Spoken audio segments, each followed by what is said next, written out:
கல்வியையும் சுகாதாரத்தையும் நாட்டின் அடிப்படை உரிமையாக நிறுவுவோம். சஜித் பிரேமதாச. சோலார் மின் இணைப்பு அனுமதியில் மோசடி, ஜனாதிபதி செயலகத்துக்கு முறைப்பாடு. புனர்வாழ்வளிக்கப்பட்ட விடுதலை புலிகள் கட்சி ரணிலுக்கு ஆதரவு. யாழ் நகரில் ஜனாதிபதிக்கு ஆதரவாக விஜயகலா பிரசாரம், துண்டு பிரசுரங்களும் விநியோகம்.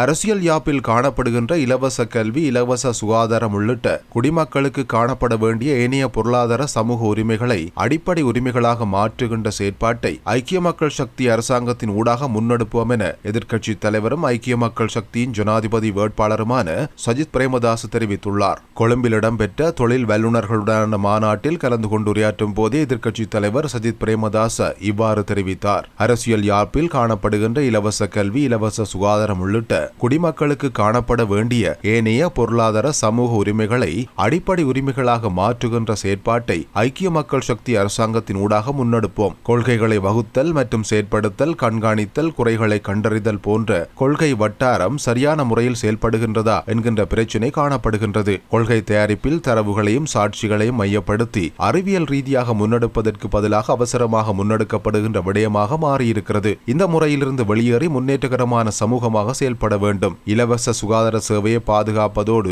இலவச சுகாதாரம் என்கின்ற நாமத்தின் கீழ் பல்வேறு சந்தர்ப்பங்களில் இலவச சுகாதார சேவை கிடைக்கப் பெற்றதா என்று பகுப்பாய்வு செய்யப்பட வேண்டும். தற்பொழுது இலவச சுகாதார சேவை காணப்பட்டாலும் அது இலவசமாக வழங்கப்படுகின்றதா என்கின்ற பிரச்சனை உண்டு. சுகாதாரத்துறையில் சிக்கல்கள் காணப்படுகின்றமையால் அவை குறித்தும் அறிந்து கொள்ள வேண்டும். எமது நாட்டில் சுகாதாரத்துறையில் திறமையானவர்கள் இருப்பதனால் உலக நாடுகளில் அதிக கேள்வி இருக்கின்றது. எனவே சிந்தனையை சிதறவிடாமல் ஒருமித்த சிந்தனையோடு இருப்பது குறித்து யோசிக்க வேண்டும். வங்குரோத்தடைந்த நாடொன்றில் ஒருமித்த சிந்தனையோடு இருப்பது மிகவும் சிரமமானது. அரசாங்கத்தில் வளங்களும் ஆளுமைகளும் காணப்படுகின்றன. இவற்றை ஊக்கமாக கொண்டு செயல்பட்டு வளங்களை பாதுகாத்துக் கொள்ள வேண்டும். சுகாதாரத்துறையோடு சம்பந்தப்பட்ட சுற்றுலாத்துறையை இணைத்துக் கொண்டு புதிய தொழில்நுட்பங்களை அறிமுகப்படுத்த வேண்டும். தொழில் முனைவோர்களை மேம்படுத்தி சுகாதார கட்டமைப்பை வளங்களின் ஊடாக விருத்தி செய்து அவசர நிலைகளின் போது அவற்றை எதிர்கொள்ள வேண்டும். கொரோனா காலத்தில் அவ்வாறான அவசர நிலை உருவாகியது. 1800களிலும் சட்டம் ஒன்றின் மூலம் அவ்வாறு செயல்பட்டிருக்கின்றது. அதனால் காலத்துக்கு பொருத்தமான வகையில் அனைத்தும் தயார் செய்யப்பட வேண்டும். மக்களுக்கு பொறுப்பு கூறுகின்ற,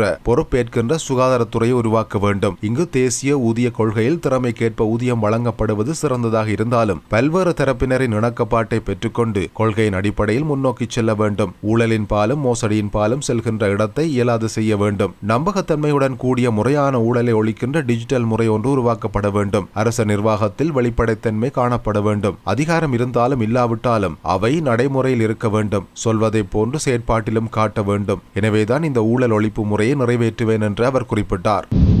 சுன்னாகத்தில் அமைந்துள்ள இலங்கை மின்சார சபையின் பிராந்திய பொறியியல் காரியாலயத்தில் இருந்து சோலார் மின் இணைப்புக்கான அனுமதி வழங்கப்படுவதில் முறைகேடுகள் இடம்பெறுவதாக பாதிக்கப்பட்டவர்களின் சார்பில் ஜனாதிபதி செயலகத்துக்கு பல முறைப்பாடுகள் கிடைத்துள்ளதாக தெரிவிக்கப்படுகிறது. வீடுகள் மற்றும் கட்டடங்களின் கூரை மேல் பொருத்தப்படும் சோலார் படல் இணைப்புக்காக 42 கிலோவாட்ஸ் வரையிலான இணைப்புகளுக்கான அனுமதி சுன்னாகத்தில் உள்ள இலங்கை மின்சார சபையின் பிராந்திய பொறியியல் காரியாலயத்தினாலேயே வழங்கப்படுகின்றது. அந்த அனுமதிக்காக விண்ணப்பித்த பலரது விண்ணப்பங்கள் வருடக்கணக்காக சேகரித்து வைக்கப்பட்டுள்ளன.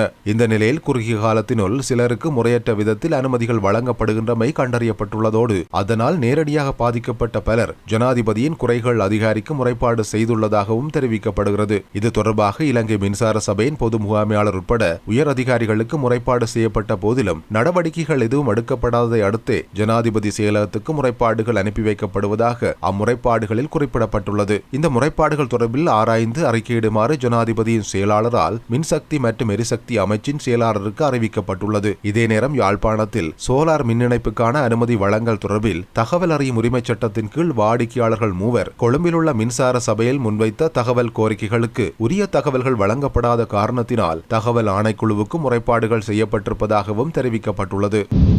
புனர்வாழ்வளிக்கப்பட்ட விடுதலை புலிகள் கட்சியினால் ஜனாதிபதி ரணில் விக்ரமசிங்கவுக்கு முன்வைக்கப்பட்ட 5 அம்ச கோரிக்கையை ஏற்றுக்கொண்டு அவற்றை செயற்படுத்தி தருவதாக வழங்கிய வாக்குறுதி அடிப்படையில் ஜனாதிபதி ரணில் விக்ரமசிங்கவுக்கு ஆதரவளிப்பதற்கு தீர்மானத்தை மேற்கொண்டுள்ளதாக புனர்வாழ்வளிக்கப்பட்ட விடுதலை புலிகள் கட்சியின் தலைவர் கந்தசாமி இன்பராசா தெரிவித்துள்ளார். புனர்வாழ்வளிக்கப்பட்ட விடுதலை புலிகள் கட்சியின் மன்னார் மாவட்ட தேர்தல் அலுவலகத்தை நேற்றைய தினம் திறந்து வைக்கும் நிகழ்வில் கலந்து கொண்டு கருத்து தெரிவிக்கும் போதே அவர் இவ்வாறு குறிப்பிட்டார். யுத்தத்துக்கு பின்னர் சுமார் 12 12,000 முன்னாள் போராளிகள் வடக்கு கிழக்கில் வாழ்வதாகவும் தமிழ் அரசியல் தலைவர்களோ புலம்பெயர் அமைப்புகளோ இதுவரை அவர்களுக்கு முழுமையான வாழ்வாதார உதவிகளை வழங்கவில்லை எனவும் அதன் அடிப்படையில் முன்னாள் போராளிகளுக்கு வேலைவாய்ப்பு வழங்குதல், அதே நேரம் புனர்வாழ்வளிக்கப்பட்ட போராளிகள் கைது செய்யப்படக்கூடாது, அவர்களுக்கு பாதுகாப்பு உறுதிப்படுத்தப்பட வேண்டும், இந்த நாட்டில் தமிழ் மக்கள் கௌரவமாக வாழ்வதற்கான சுதந்திரத்தை உறுதிப்படுத்த வேண்டும் போன்ற கோரிக்கைகளின் அடிப்படையில் அவற்றை நிறைவேற்றி தருவதாக ஜனாதிபதி ரணில் விக்ரமசிங்க உறுதியளித்துள்ளார். இதன் அடிப்படையிலே புனர்வாழ்வளிக்கப்பட்ட விடுதலை புலிகள் கட்சி இம்முறை ஜனாதிபதி தேர்தலில் ரணில் விக்ரமசிங்கவுக்கு ஆதரவளிப்பதாக அவர் மேலும் தெரிவித்தார்.